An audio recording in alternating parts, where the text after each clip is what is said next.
श्री गणेशाय नमः। पुरुषोत्तम मास का 18वां अध्याय। इस प्रकार उस ब्राह्मण के विलाप को सुनकर 10 दिशाओं में गरजता हुआ मेघ बादल आया।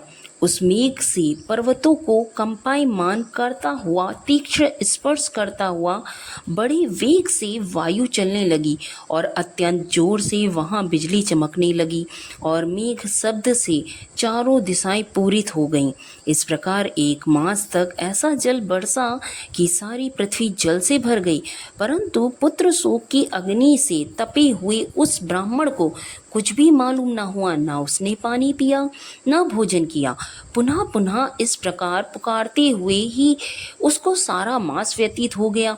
वह मास श्री कृष्ण भगवान का सबसे प्रिय पुरुषोत्तम मास था। सो अनजाने में ही उस ब्राह्मण से पुरुषोत्तम मास की सेवा हो गई, जिससे अत्यंत प्रसन्न होकर श्री कृष्ण भगवान प्रकट हुए। उस समय मेघ बरसना बंद हो गया। फिर उस ब्राह्मण ने श्री कृष्ण भगवान को देखकर शीघ्र पुत्र को पृथ्वी पर रखकर स्त्री सहित श्री कृष्ण भगवान को दंडवत नमस्कार किया और हाथ जोड़कर श्री कृष्ण भगवान के आगे बैठ गया। अनजाने में पुरुषोत्तम मास के सेवन से प्रसन्न होकर भगवान अमृतवाणी से बोले, हे सुदेव, तुम धन्य हो और अत्यंत भाग्यवान हो। जो कुछ होने वाला है सो सुनो, मैं कहता हूँ। हे ब्राह्मण, तेरे इस पुत्र की 12,000 वर्ष की आयु होगी। हे द्विज, तेरे को सुख देने वाला होगा ये, इसमें कोई संदेह नहीं है।